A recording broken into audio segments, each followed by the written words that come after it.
and welcome everybody. And let me begin by saying I'd like to provide a framework for the webinar today, Cognitive Development and Learning in Young Children.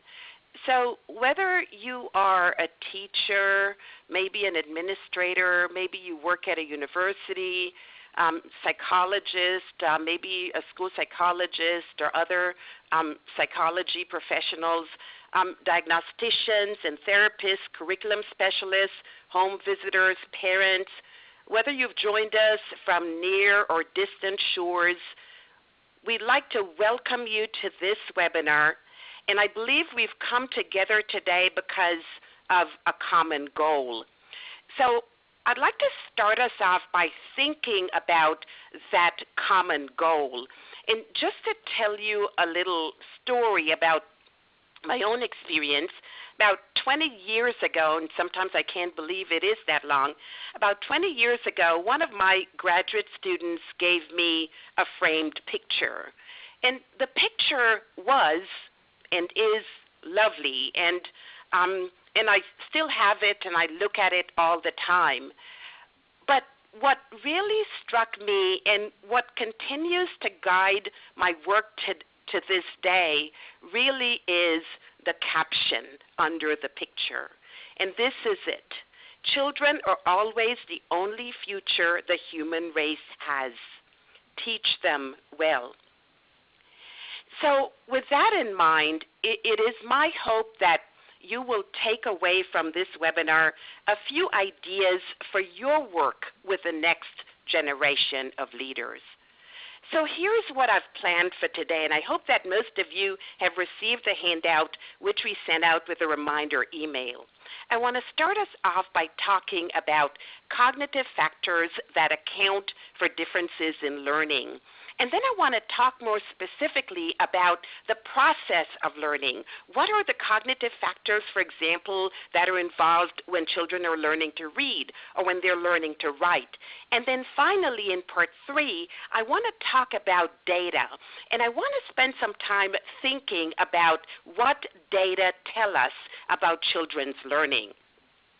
So to structure a discussion, I think one of the things that we all know in working with children, whether young children or older children, what we know is that there is tremendous variability when we think about what children know and what they can do, when we think about skills, knowledge, and behavior. And what we find is that some children learn the skills that we teach in the regular classroom, and some children require additional specialized instruction. When we're asking questions in the classroom, some children wait until you call on them. They raise their hand and wait patiently until you call before responding. Some children respond while you're providing the instructions. So sometimes we might think, well, what exactly are the factors that account for these differences in performance? When we think about the factors that affect the skills of a learner, I want to mention some work by Dr. Virginia Berninger, who talks about the fact that a learner's skills really are the result of curriculum and instructional materials, the interaction of curriculum and instruction with the teacher's instruction or pedagogy, as well as individual student characteristics. So if a child is experiencing difficulty, the child may experience difficulty because of a mismatch between the curriculum and pedagogy. It may result from individual differences in the processes in the learner's brain. Now, we certainly recognize the importance and the need to evaluate curriculum and instructional materials as well as pedagogy when children are struggling to master the curriculum objectives. However, this webinar is going to focus on individual differences in the learner's mind or brain. And we want to talk about the impact of those individual differences on children's learning. So with that in mind, let's turn to a discussion of cognitive factors in learning.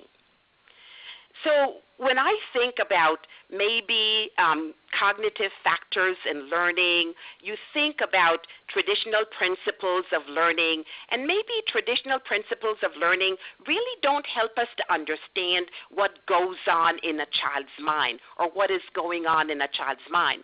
But Piaget's theory really does have quite a lot to say about the child's mind. So, for example, Dr. Piaget described the ways in which a child structures his or her thinking at different ages. These are the stage descriptions that I have here: sensory motor, pre-operational, concrete, and formal operational. So when you think about the sensory motor stage, you're thinking about infants and toddlers who understand their world through senses and actions, right? When you think about the pre-operational phase, you're thinking about the importance of language and mental images. You think about concrete operational, you're thinking about logic or logical reasoning really being applied, especially to objects that are concrete, objects that they can see. And when you think about adolescence in the formal operational stage, you're thinking about more abstract thinking, more hypothetical thinking, and scientific reasoning. Now, Piaget's description, I believe, really helps us to understand generally how the mind works. But it really doesn't tell us how a child reads, maybe how a child solves mathematical problems, how the child learns science, for example, how the child composes an essay. It really leaves out a lot about how the mind works on specific kinds of tasks like reading, writing, arithmetic, and so on. But we can get a lot of clarity about how the mind works with respect to reading, writing, and arithmetic by looking at information processing models. So I'd like to turn to that next. So when we think about information processing, you're really thinking about how children process information about their world. So first, how information comes into their mind, how they store the information, how they transform it, and then how they retrieve it to show us that they learned what we intended to teach or what we intended them to learn. So when you think about cognition then, you're thinking about cognition as beginning when children detect information from their environment. And the information comes in through their senses, through sensory and perceptual processes. So the senses really have to do with the acuity, right? So visual acuity, hearing acuity. Perceptual processes really help children to make meaning of the information that is coming in through their senses. So visual perception or auditory perception, making meaning of the information that they see or hear or touch or taste. So once children have collected the information from their environment through their senses and have made meaning of that information, they store and transform and retrieve the information through the processes of memory. Now, information can flow back and forth between memory and perceptual processes, as I have indicated here, or as Dr. Santrock and Usen have indicated in their textbook. I have the reference at the end for you. But what Dr. Santrock and Usen say is that this information processing model here is really oversimplified because they designed it to illustrate the main cognitive processes and their interrelationships. It's important for us to recognize the relationship, for example, between memory and language, between thinking and sensory and perceptual processes, for example. The reality is that all of these cognitive processes that are identified here work in tandem and have to operate simultaneously in order for children to demonstrate their ability to think, to reason, and solve problems. Which in effect means that if there's a breakdown in one or more of these processes, it'll impact the complete cognitive process, and that'll impact the extent to which the child will learn. The other thing I want to think about is when we think about thinking, you want to think about children as thinking about information. And they might think about language, they might think about visual spatial information, thinking in images, or they might think about the strategies that they're going to use next in order to solve a problem. So thinking really is related to specific content, whether language, images, or strategies. And I think Drs. Nancy Mather and Sam Goldstein in their textbook referred to the importance of thinking with respect to the content. Just to say, to introduce two other concepts related to information processing, I want to say a few words about input and output. So when we think about information entering the brain, it's going to enter the brain through the senses, going to make meaning of the information, and then the brain is going to sort, is going to store, it's going to transform the information. And in order for the child to demonstrate that he or she can retrieve information from memory in order to think, reason, and solve problems.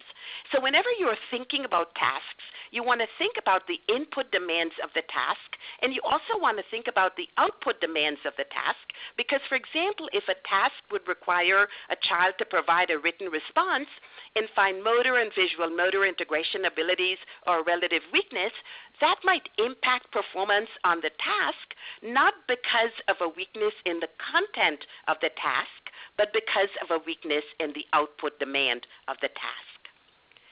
So I want to say a few words now about the process of learning. When we looked at information processing, we talked about information coming in through the senses.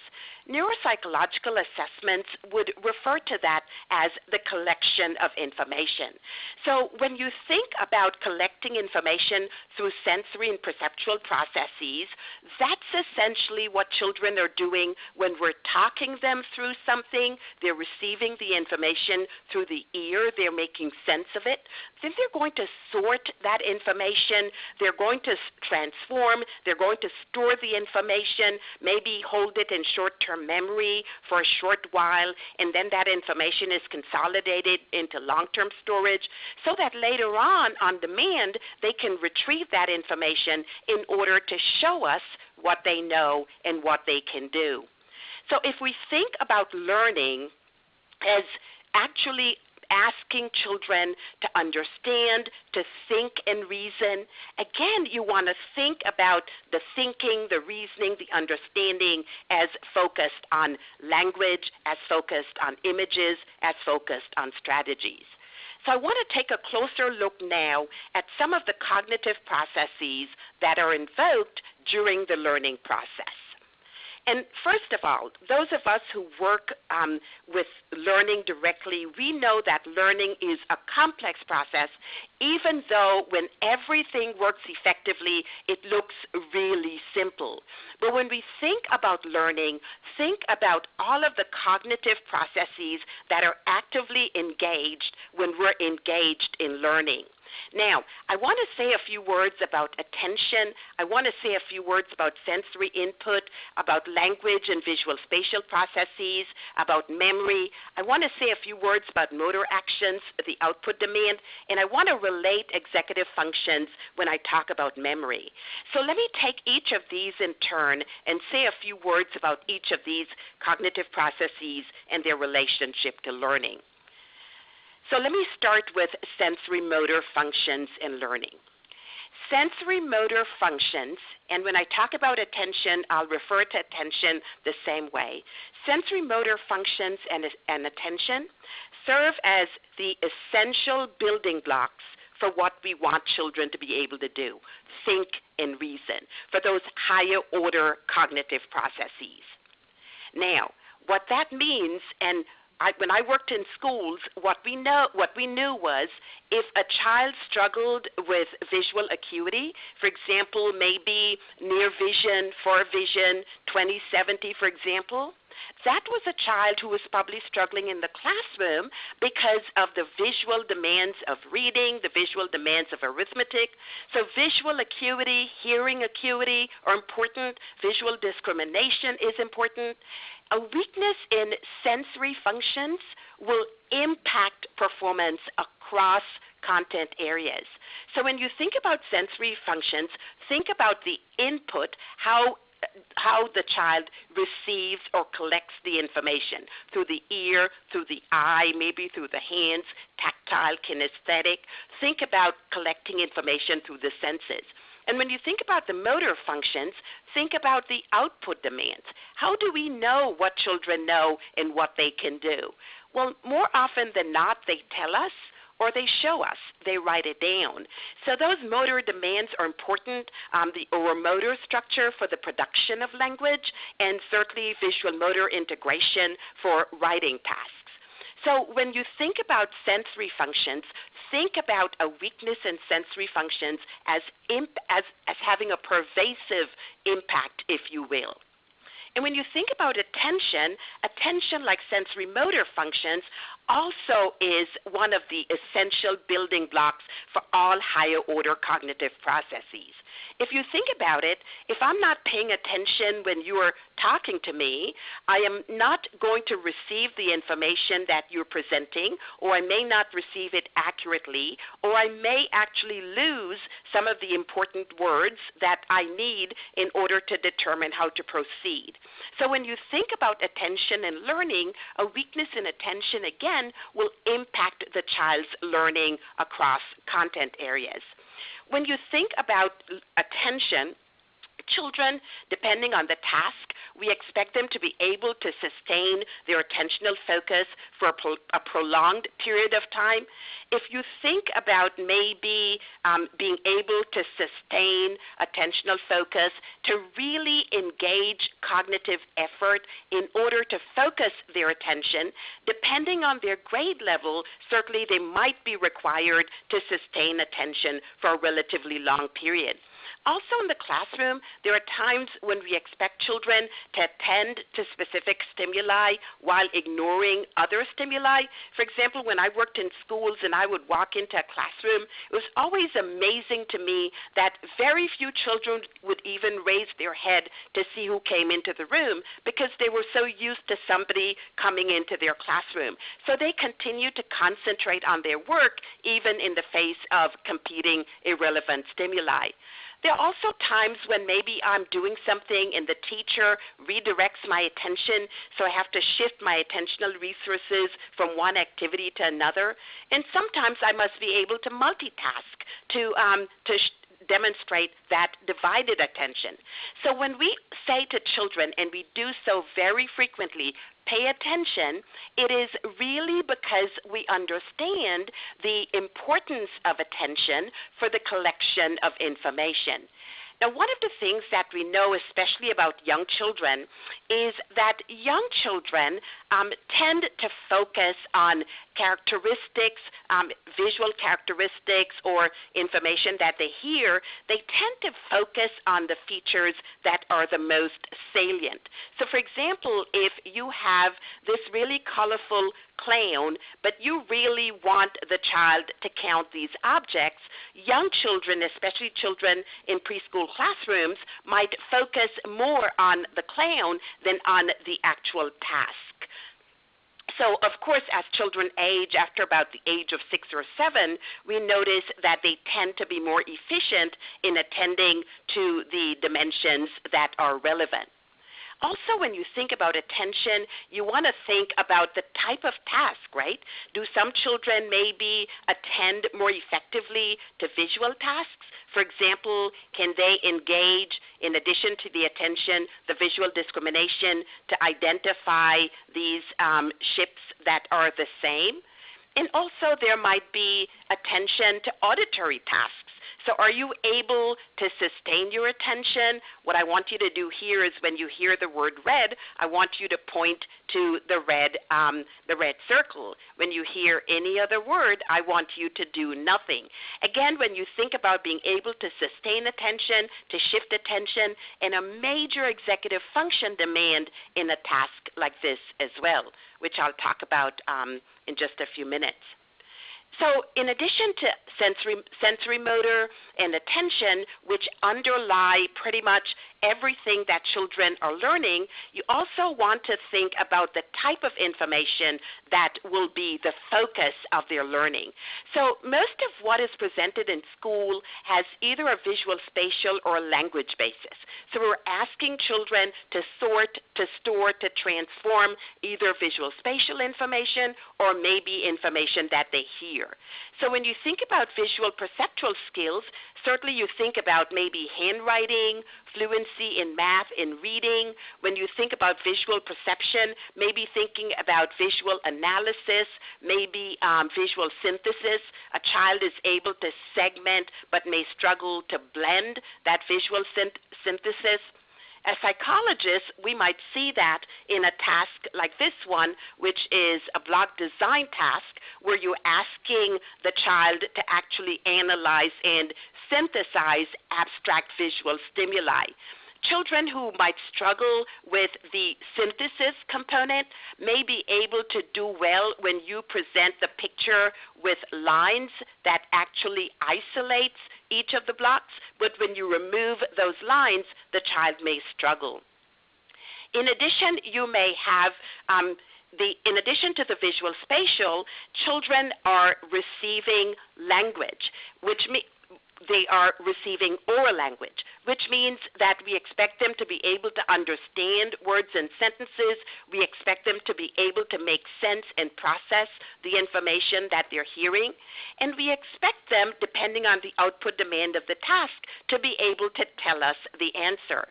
So one of the components that is really important and that is a good predictor of later comprehension, as we all know, is vocabulary, right? So I may ask a child, I may try to assess vocabulary using a receptive task where I expect the child to demonstrate word knowledge by pointing, so the output demand is going to be pointing in this case, versus an expressive vocabulary task where we are asking the child to tell us the answer, where we're really focused on that verbal expression. And why is language important? Certainly language is important because children are expected to be able to process language, to sort, store, and transform, and then act based upon the language. But oral language is also important because it is foundational to literacy. So again, Dr. Virginia Berninger talks about the importance of receptive and expressive language when we think about reading. So when the receptive phonological component of the oral system, that receptive language, along with the expressive phonological component of the oral system, when those are developing in an age-appropriate manner, children are ready to use their foundation in language and to build on that, their literacy. So language by ear really precedes language by eye in terms of developmental sequence. And certainly when we're thinking about early reading, we're thinking a lot about understanding of language, especially when we think about phonological awareness. Now, when you think about phonological awareness, the important component and the predictor of early reading, certainly as we know, is phonemic awareness. But certainly if you're working with a child and you notice that the child is able to recognize, to hear the two parts of a compound word like cowboy, but really is struggling to hear the individual phonemes within syllables or individual phonemes maybe within the rhyme part of a syllable, certainly we know that that is what would predict performance in phonics or the alphabetic principle. So certainly you want to think about phonological awareness and how a weakness in phonological awareness might impact early reading. So I've talked about sensory, I've talked about motor, I've talked about attention, I've talked about the type of information that we're likely to receive and that we'd be required to process, certainly visual, spatial, in language. And now I want to talk about the memory piece. because memory really is what will allow children certainly to receive the information, to store it in a certain place, maybe in a folder that they can retrieve because they associated a meaningful label with that folder. But really, when you think about memory, memory is important because memory is the natural outcome of learning. So memory is what will tell you that I have learned the concepts that you wanted me to learn. So when you think about early childhood classrooms, what we're looking for is for children to learn information, and we want them to remember information. I don't know if you've ever had this. I'm sure we all have. A child leaves school on Friday. She was able to name certain words, comes back on Monday, and we present the same words, and she's not able to name them. So the child was able to remember in the short term, but that information was not consolidated from short-term memory into long-term memory, or if it was, she isn't able to retrieve it from long-term memory. So ultimately what we want is for children to learn and remember information. And I talked about the fact that some of the information we expect them to learn is presented visually, some is presented verbally. Some of the information is novel, like some of those abstract concepts I showed you when you look at a task like block design. Some of it is previously acquired knowledge. If you ask me to tell you what words mean, some of that knowledge maybe I acquired in school, maybe some of that knowledge I acquired at home. So when you think about how this might relate to learning letters and words, for example, memory when you're learning letters and words, these are all of the mental dictionaries that you must be able to access in order to demonstrate that you can name letters and words. And think about the fact that these all have to work together. When you think about this, you see how complex events happen in the brain relatively seamlessly. So first of all, to be able to remember letters and words, children first need visual knowledge of the letters and words, right? So I should be able to recognize some of the visual symbols that you present.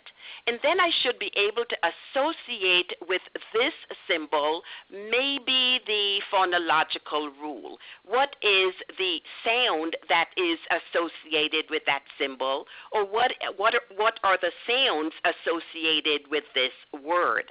Well, here's the thing about word analysis knowledge. Word analysis knowledge is really helpful when you don't recognize a word by sight. But it really is helpful for words that have highly predictable patterns.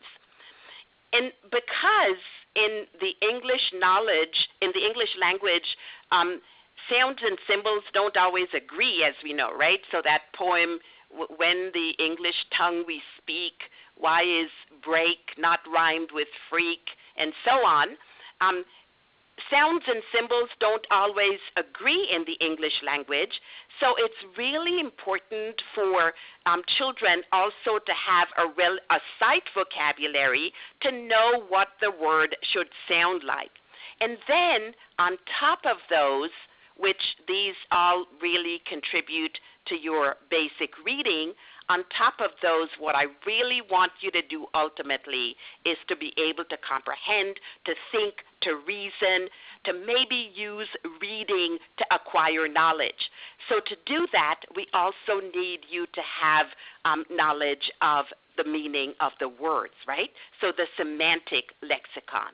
So all of these 4 lexicons are accessed in the brain in order for children to demonstrate that they have learned and that they remember letters and words. So how does this memory thing work? Well, when we think about memory, we can go back years to researchers like Atkinson and Shiffrin back in the 1970s. when we think about information, let's say maybe this is the information that I am receiving or collecting, the visual image of Sue's phone number. I'm going to store that in my sensory memory, that visual image, but then I'm going to pay attention to it, I'm going to make meaning of it. Once I attend to it, it's going to get into my short-term memory. And if I want to keep it there, I'm going to have to do something actively, right? Because short-term memory information is retained in short-term memory for a relatively short period of time unless we do something to actively maintain it for a longer time. So I can rehearse, I can say that number over and over until I get a chance maybe to write it down, and then I could stop repeating that number or rehearsing that number. And then ultimately, if I need to call Sue, maybe I can try to retrieve the information from short-term memory and just dial up Sue. Or if I want to dial up Sue later, I want to transfer that information from short-term memory into long-term memory. And in my long-term storage, I want to be able to store it in a meaningful way. So maybe what I'll do is I will maybe order it alphabetically so that now whenever I want to find Sue's number, I will go to that folder in my contacts that holds all of my contacts whose names begin with the S. Now, here's the thing. Whenever we are using information to solve a problem, we're accessing that information in short-term memory. The information can come into short-term memory either from the environment through the senses, or I can pull it into my short-term memory from long-term memory. So I'll talk about short-term memory a little bit because short-term memory includes two important pieces. It includes capacity, how many pieces of information can you hold in your short-term memory? And it also includes working memory. So working memory is where your mind actually works on all of the information that you're holding in short-term memory. So short-term memory really is the ability to hold information in your mind and then use it within a few seconds. And I want to talk about working memory because learning, everything we learn, everything children learn, they learn in a working memory environment. So how does the working memory piece work, and how is it related to executive function? Well, for that we go to the work of Baddeley and Hitch starting in 1974. Working memory really is a workspace. It's a workspace that will store and process. It will store information temporarily, and it will process information. So the storage happens here in the Visual-Spatial Sketchpad and in the phonological loop. So if you hear information, that information is going to be held in the phonological loop. If you see something, it's going to be held in the Visual-Spatial Sketchpad. I'm going to qualify that here in a minute. And that information then will be processed by the central executive. Now, theoretically, information that you hear is processed in the is stored in the phonological loop, right? It's not processed. It's processed up here in the central executive. It's stored in the phonological loop. But here's the thing. If I show you a picture of a cat, for example, even though you're seeing that cat, that information is going to be stored in your phonological loop because what you actually will collect is the phonological code for that visual image. So it's sometimes we need to qualify when we say information you see goes into the Visual-Spatial Sketchpad, because sometimes when you see something, what you really collect is the phonological code for that visual image. And Dr. Baddeley in 2000 added to this system the episodic buffer, because what he knew was that information is registered differently in the phonological loop and in the Visual-Spatial Sketchpad, and the episodic buffer is able to combine information from both of those storage systems. So when you think about working memory, think about working memory alongside the central executive or executive functions. So just to give you a definition of working memory, and when you think about this definition of working memory, you'll see all the things that we tend to focus on when we are assessing a child. So first of all, working memory is information. It is information that we hold in our mind. Where do we get it? We get it maybe either from the environment, from its language, it comes in orally, or it maybe comes in written form, but it's the information that we hold in our mind. I may pull it down from my long-term memory, and it's the information that you need to simultaneously perform and correctly complete some type of cognitive task. So when you ask a child, for example, when we're presenting word problems in math, think about all of the information that the child must hold in his or her mind, some of the information really being irrelevant to the ultimate question that you want them to solve, right? So they have to hold all of that information in mind, and they need that information. They're adding, subtracting, they have to decide, do I need to add, subtract, multiply, divide? Then they actually need to perform those operations in order to give you the response. So here are the components when you think about cognition that are involved. First, we have to encode. I have to register the information, either that I see or that I hear. Well, in order to register, I have to attend. I have to pay attention. Maybe auditory discrimination is important. If it's oral, visual discrimination is important. Then I have to maintain it. How am I going to maintain it? I have to do something. I have to maybe rehearse, right? How am I going to keep it there? And then I have to manipulate. Maybe I need to mentally resequence. So when you think about working memory, you're thinking about these complex tasks that really require the integration of multiple cognitive factors. And then when you think about processing capacity, how many pieces of information can you hold in your mind, right, as an adult? Well, maybe 7 plus or minus 2. Young children hold fewer pieces of information, so capacity is really important. Also, when you think about working memory, think about its relationship to that central executive. That working memory really is important, and the processing happens in that central executive. You also think about attention in executive functioning and how those two are related, so that if a child is struggling with attention, for example, the child is going to struggle with the registration, is going to struggle with all of the other components related to the processing of the information. And then finally, the last cognitive function that I want to talk about, and certainly there are many more to talk about, crystallized and fluid intelligence. I try to refer to that when I talked about learned and novel stimuli. But I want to talk about speed, because we don't just want children to collect information, to store it, transform it, and then to retrieve it.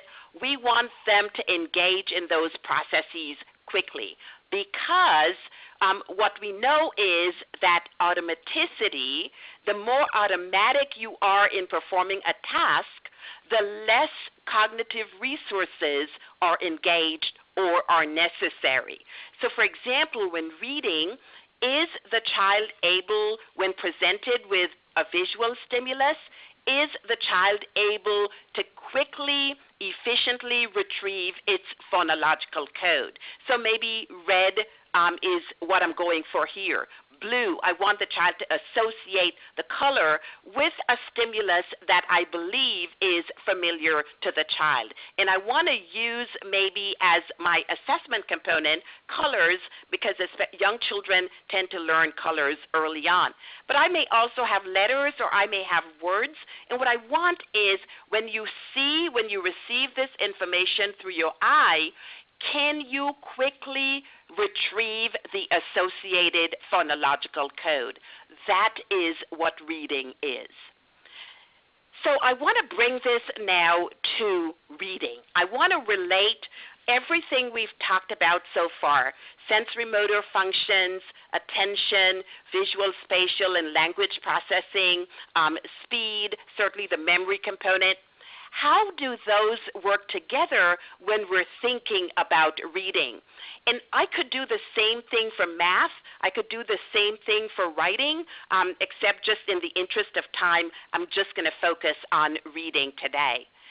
So here is how this works for reading.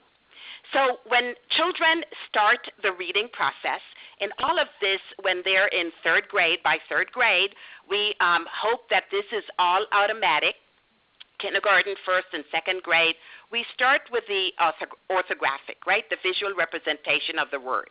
And what we want children to be able to do in basic reading is to immediately associate the phonological code.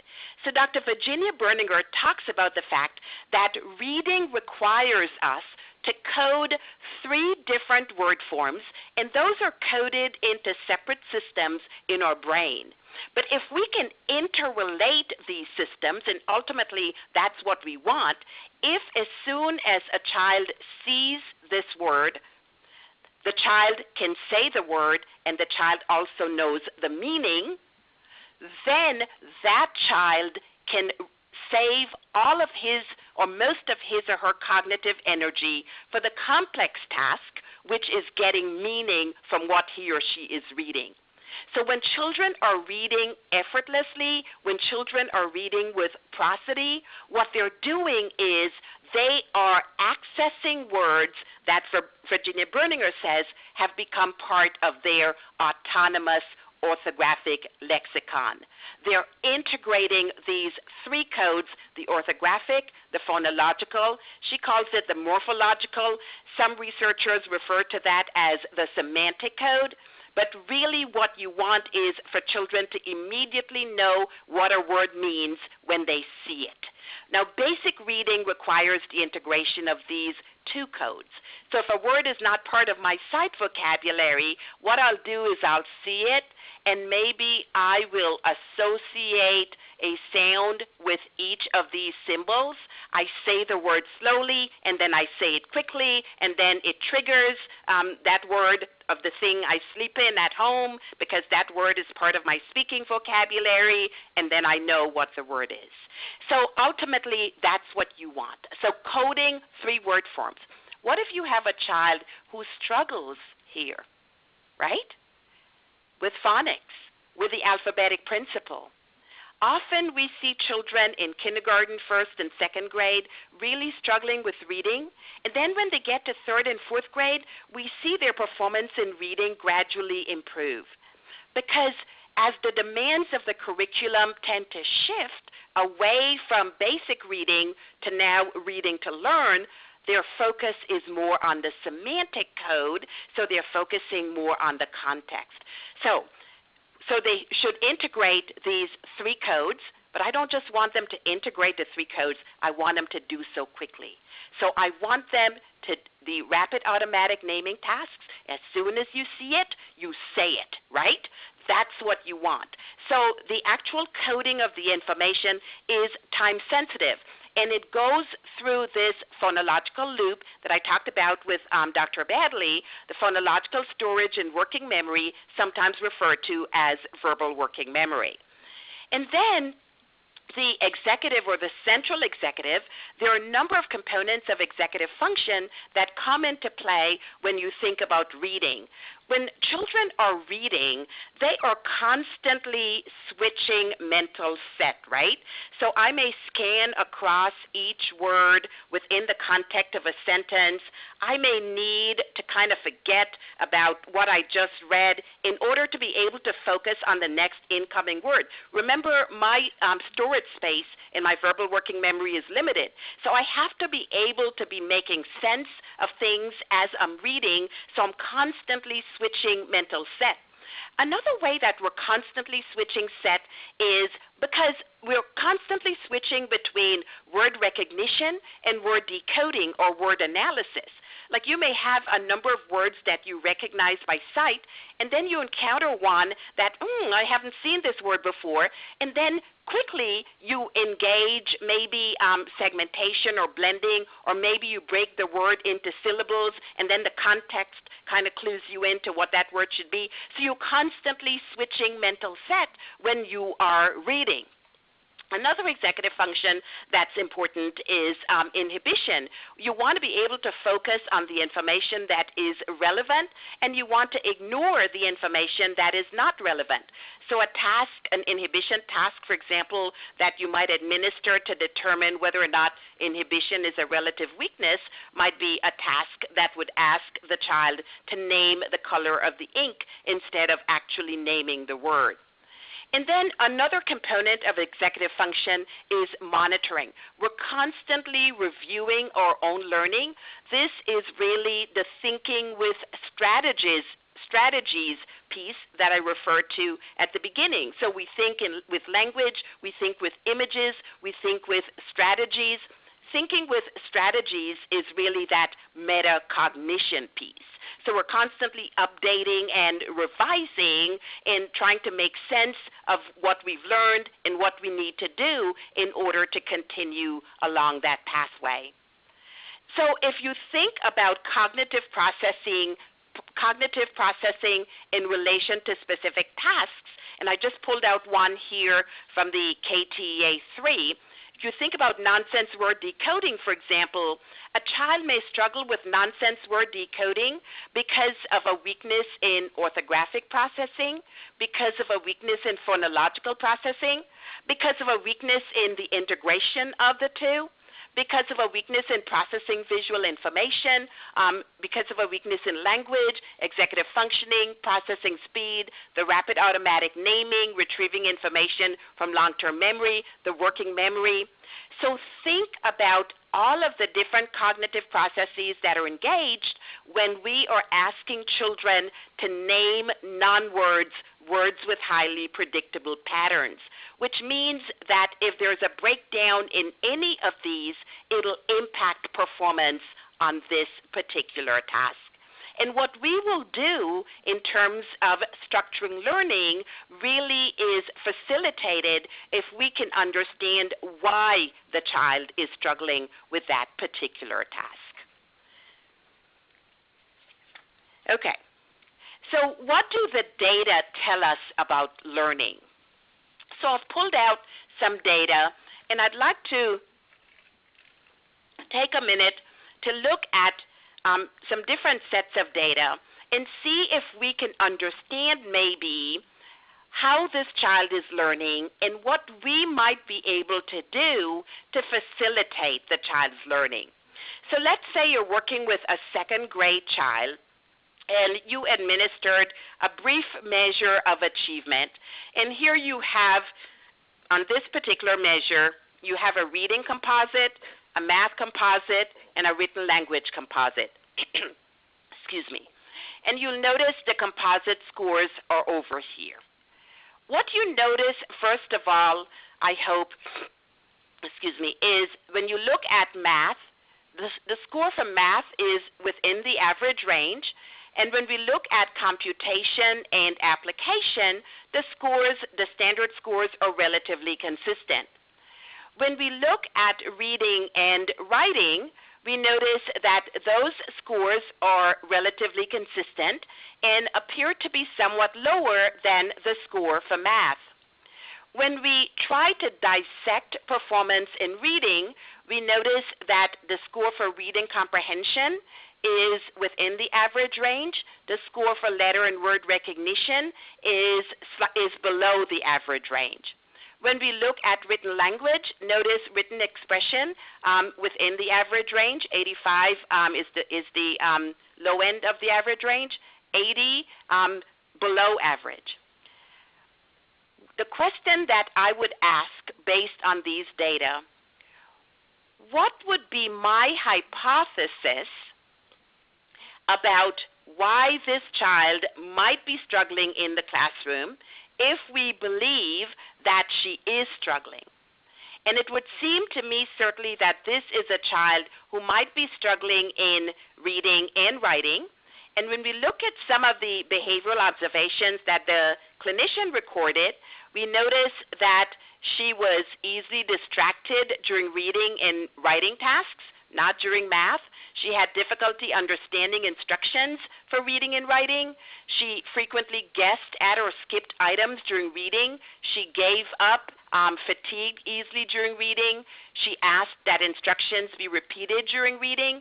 So certainly you notice that some of these behaviors that would be disruptive to the learning process were demonstrated when she was engaged in the reading tasks. But here is my hypothesis, and you tell me what you think. So my hypothesis is that she is struggling with basic skills in reading and writing, letter and word recognition, and spelling.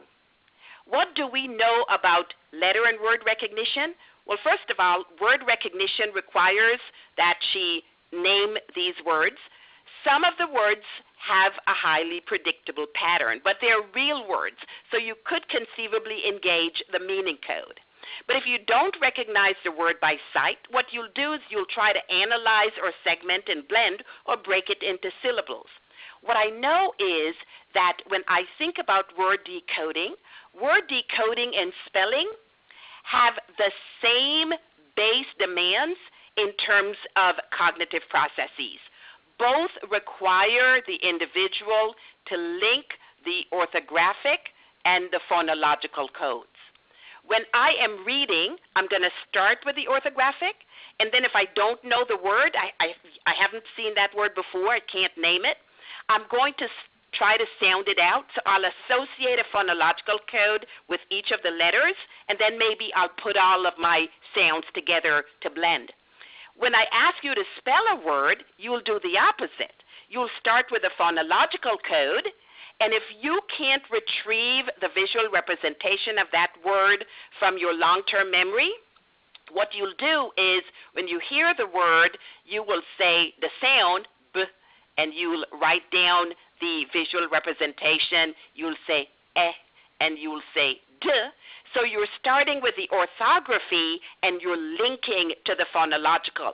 So both letter and word recognition as well as spelling require the integration of the orthographic and the phonological, which in our classrooms we often refer to as the alphabetic principle or maybe phonics. So maybe we need to take a look at providing some direct explicit instruction in phonics-based reading.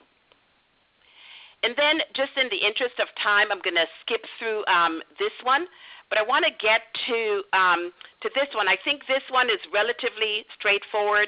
The child's scores are all significantly below average, so this is a child who will require probably some additional supplemental specialized instruction in order to succeed.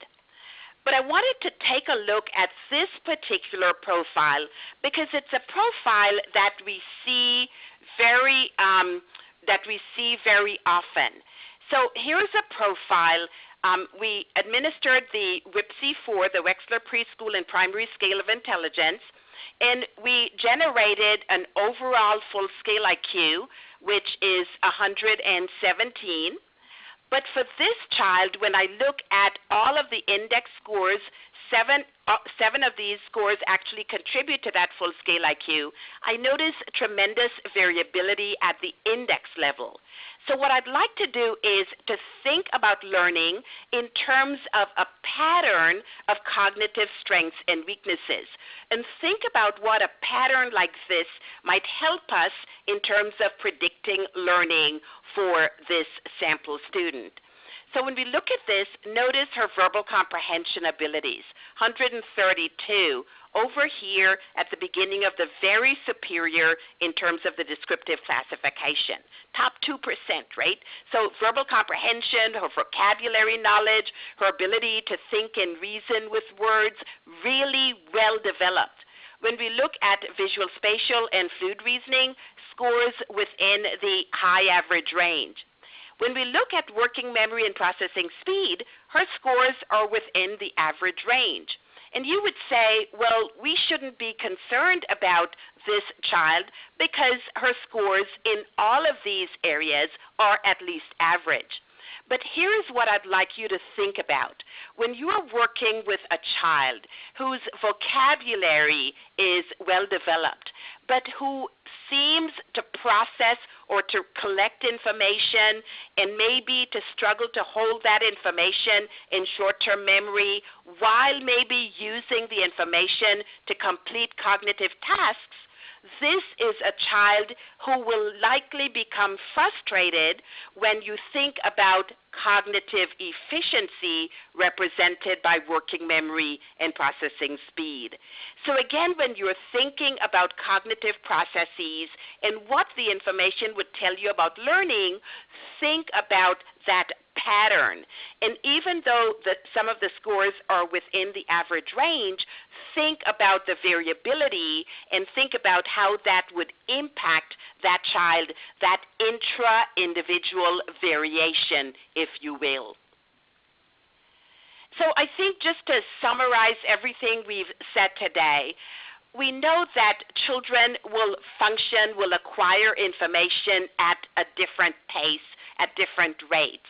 So when you have differential performance, it's important for us to think about why. Is it the curriculum? Is it the instruction? Is it the instructional materials?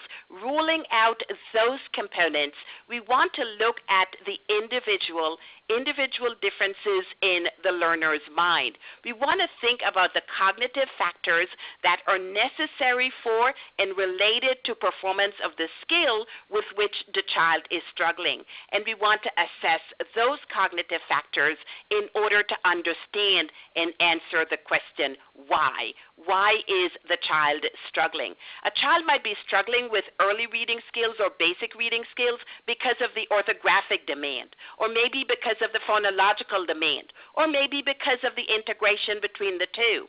What we do is going to differ for each of those three children. So the why is really important. So when you think ultimately about learning, children translate sensory information and perceptions into internal mental representations. They attend to, they discriminate, they perceive the sensory information, and they use mental representations to produce thoughts and actions. As psychologists, we'd say to think, to reason, to problem solve. And when children can process the sensory information effortlessly, right? So when I know, like I can add, subtract, when you ask me word problems, I don't need to be adding in my mind because I already know 25 and 47, 72. So the speed and efficiency of cognitive processing really impacts learning and impacts problem solving.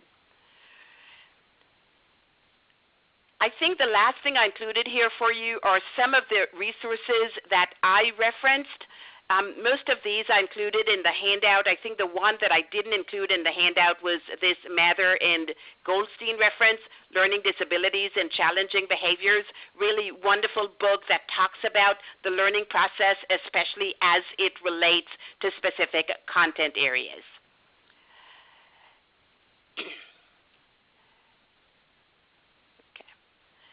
So if you have any questions about the webinar, if you would please email me, gloria.maccow@pearson.com, and we hope that you're able to take away maybe at least one concept that will help you as you move forward in your work with children. Thank you so much for joining us today, and thank you, Anne-Marie, for monitoring the chat box for us, and we look forward to seeing you in the future on another of our webinars. Have a nice day, everybody.